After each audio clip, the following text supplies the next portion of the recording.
there guys, welcome to this video. It is about time that I tell you guys this story of how I gave birth to this little boy right here. His name is Jarek. I have an older baby. He's 1.5 years old. His name is Keon. Some of you guys know him, and if you don't know him, that means you're new here. Welcome to the family. Yay. Please consider subscribing, give this video a thumbs up, and share with your family and friends. So, but yeah, the story of how I gave birth to baby Jarek. So you better grab something to chew on, because guys, this is going to be really interesting. Okay, so Jarek was planned, his due date was 4th of December, and the day came and passed and Jarek was not there. He wasn't born on that day, guys. He was there, he was in mama's belly, but he wasn't born on that day. And then on the 6th of December, I remember we had an appointment at the midwife, and we told the midwife, we don't want to wait for too long, like at the end of the week, if he's not born, because I wasn't really surprised that he was late, because with Keon, my oldest, he was born at 41 weeks. So in my mind, I was like, yeah, it could also happen the same, that Jarik will be born at 41 weeks. But on the 6th, we were at the midwife. So she made an appointment for us that we would go to the hospital if at the end of the week, Jarik was not born, for me to get induced, yeah? And the next day, so the 7th of December, early in the morning at 4:20, I remember when I looked at the clock, it was 4:20. I woke up because I had pain, like here underbelly. There was like some very sharp pain that really got, also I felt it in my brain. I was like, what is that? So I woke up and went to the toilet. I came, and while walking to the toilet, I felt really heavy. Like it was not usual, guys. So when I came back, I went to sleep. I tried to sleep, but 3 minutes later, I felt again some kind of pain, and I knew, okay, this is not usual. I think the baby is coming, yeah? And on that 6th, I was talking to Jarek, and I was like, Jarek, you're welcome, please come. It's about time, we are waiting for you. We are really looking forward to meet you and all that. I think he listened to me. So I was like, God, I'm so tired. It's about time, let Jarek be born. And God listened. So yeah, I felt a second kind of pain that was really unusual, and then I woke up. My husband wasn't in bed actually. Apparently he had gone downstairs to take some medicine because he was feeling like he had a headache on that day. This is also another story, because on that same day is when he discovered that he was positive with COVID. But that's something else. It's not the story that I'm telling you about right now. So my husband had gone downstairs to take some painkillers because of his headache, and then he came back. I was already in the bathroom, and I told him, you know what, I think the party has started. And he was like, okay, now that's interesting. Now we need to time, because we need to call the midwife. So we need to time like how long between contractions, because it's the second baby. We were told like, if we have like 5 minutes in between contractions, and the contractions last for like 30 seconds to 1 minute, then we needed to call the midwife. And so, but then what was happening to me was like, sometime I would have like 5 minutes break in between 30 seconds contractions, and sometimes I would have like 3 minutes break in between 30 seconds contractions. My contractions were coming only 30 seconds and then going away. Later on, they became much more, but I'm getting there. So then I decided, let me just get myself ready, because we had planned for a hospital bath. So I brushed my teeth, washed my face, I dressed myself up, and we went downstairs. I had already packed my hospital bag, everything was ready. So we took everything downstairs, and then I went because my son Keon was sleeping in our bedroom at that time. Until that day, Keon was still sleeping, so we were doing everything really quietly. And remember, the pain started at 4:20, so it was 1 hour later, about an hour later, that we went down. And I went to wake up like our pair, and I was like, hey, I think we're gonna be going to the hospital soon, so if you would watch Kay on when we are gone. When I woke the au pair up, I just sat on her bed and I couldn't move, because that's when the contractions started to come, like every single 3 minutes. After every 3 minutes, I would get 30 seconds or 1 minute contractions. Sometimes they were just coming double. They started to come really, really vigorously. So I was sitting there, I remember very well, I was sitting like this at the au pair's, on the au pair's bed, and I was like, ooh. I was sitting there for like an hour or something, because in between that, my husband called a midwife and he told her to come. So she was like, yeah, I will be there in like 30 minutes and all that. In between calling the midwife, my son woke up. He woke up at 6, so it was already 6 o'clock, you guys. Remember, the pain started at 4:20. It was already 6 o'clock and we were waiting for the midwife. So the midwife arrived at around 6:40, between 6:30 and 6:40, I don't remember very well.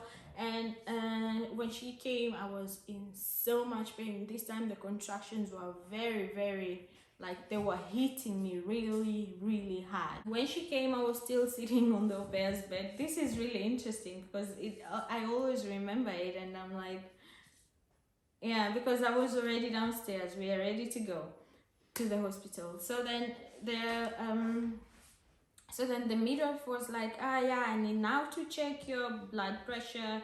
I need to check how far you are, you know, in centimeters, how ready I am to give birth to the baby. So then I was laying down on the au pair's bed, and she wanted to, like, the midwife wanted to, like, you know, go in there and try to see how dilated I am. That's the word. I was looking for the word. How dilated I am. And when she was just trying, like, putting her finger there, my water broke, and I just felt like, shh. My water broke this time very differently. Like, I think also is the position, because when my water broke with the bath of Kayon, I was sitting under the shower. And then I just felt like a balloon I was sitting on a balloon that was just popping. This time it was very subtle. It was like, psh. And then I was like, oh, that's my water breaking. And you know what she said? The midwife said to me, I don't think we will go to the hospital. I don't think so. I don't think we will make it. I was like, how dilated am I? And she was like 9 centimeters. And when she said 9 centimeters, guys, I'm telling you, I was so happy. I was in pain, but my heart was jumping up with joy, because 9 centimeters, only 1 centimeter, and I will be pushing out my baby. Imagine. And with the bath of Kayon, I had almost 12 hours contractions for 12 hours, because it also started something really, really nice, actually, is that Kayon's contraction started also at 4:20 in the morning, and Jarek's contraction also started at 4:20 in the morning. So I don't know, I love 4:20 in the morning, has become my favorite time of the day. So she said, okay, we now have to go back up, because to give birth, the bed, if you're going to give birth at home, they have like some requirements, like your bed needs to be really high, and we couldn't do it here downstairs. So my bed up is really high, and it was of the right side, height. So we went up, and we needed to go up, and I'm telling you, I needed to go up the stairs in between contractions, and I was like, oh my god, I cannot do this. The pain, you guys, the pain. So the time then that we needed to go upstairs, it was around 7 o'clock in the morning. And so my husband was, if you saw the video guys, you already know what I'm talking about. I think you can even picture everything because you watched the video and now I'm telling you the story. And if you didn't watch the video, please go and watch it because it was very real. I think you'll want to watch it after you've heard the story. So go watch it. Hey, hey, hey. My baby is snoring here. Jarek is snoring. Okay, so my husband helped me up the stairs, and because we were planning for a hospital bath, we hadn't prepared the bed for a home bath or anything for a home bath. So the midwife needed to set up everything. The good thing is that they always travel with their, give birth kit. We set up everything, we put the mats, the blankets on the bed, that I don't soil the bed with all the blood and all the water that was coming out of my belly. Few moments later, she checked me and I was 10 centimeters and it was time to push. This time round, I had practiced how to push, guys. I say I had practiced because it's true. Because whenever I would go to the toilet, I would go and I would sit there and I would be like, trying to I was practicing how to push, because when you're giving birth, if you don't know this, you're supposed to push from the back. I'm trying to find the right word to use. When you're pushing out a baby, you're supposed, not the front where the baby, you're supposed to push from the back, not the front where the baby is coming through, but the other hole, you have two holes there, the other hole. I want to be very, very neat with my words. So you need to push from the other hole, like when you go for number 2 in the toilet, that's how and then you're pushing, you're trying to free yourself from that number 2. Yeah, you're supposed to push from there. So every time I would go to the toilet, I would practice it. And I was practicing it because with Keon, when I gave birth to Keon, I was pushing for almost 1 hour. I was pushing for 55 minutes. And I realized that the first minutes that I was told to push, I had no idea how I was going to push. I was just, okay, now I was told now it's time to push. I hadn't Googled, I hadn't seen videos of people pushing. Nobody was talking about the way to push a baby. Nobody was advising us or me on how to push a baby. So I'm telling you right now, if you're pregnant, when you're going to push your baby out, you're supposed to push your baby out the same way that you push your number 2 when you're sitting in the toilet. That's how you push out a baby. So this time I was really prepared, guys. I had practiced. I was like, I'm going to do my best. I'm going to push everything out of there if it was needed. So when she said it's time to push Nemo, I was, hey, you should have seen me. I think if you've seen the video, you should have you know what I'm talking about. I was pushing my life depended on it. I was like, ee. So this time I pushed only for 16 minutes. 16 minutes, Jarek was born. Keon, I pushed for 55 minutes, guys. The difference is so big. Jarek was born within 4 hours. In 4 hours time, Jarek was born.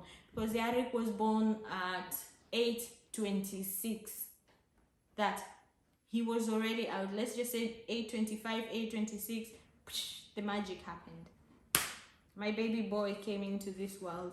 It happened here at home on my own bed, or is it? No, not in. On my own bed. While we had planned for a hospital bath. Sometimes we're always planning things, but God says, no, that's not how it's going to go. He's looking at us and he's laughing like, you have no idea what I have in store for you. Because Keon's bath was supposed to be a home birth. We had prepared everything. The bed was already prepared. We were like, we're going to give birth here at home. He had pooped in the belly, so it became immediately a hospital birth. So we were transferred to the hospital, and Kale was born, like I said to you guys, almost 12 hours later, because 11 hours and then 55 minutes of pushing, so 12 hours. Jarek was born 4 hours after the first contraction. Like, it went really fast. Jarek was born at 8:26 on the 7th of December 2021, and on the same day I got COVID, but that's another story. And we all got COVID in this house. My au pair, my husband, me.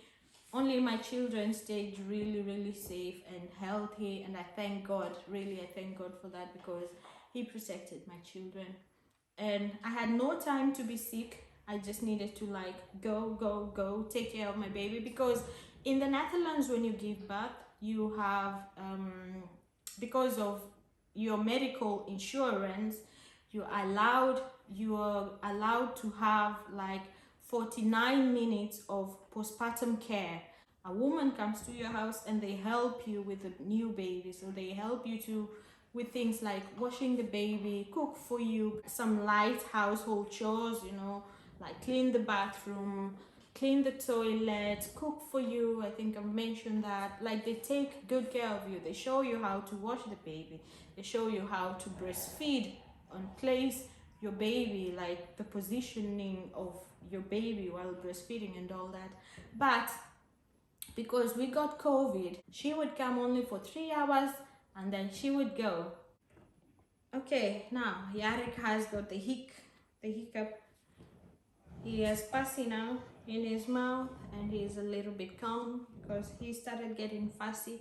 But yeah, the midwife comes and then she checks my wound, yeah, and then she checks my temperature and what was that, blood pressure and all that.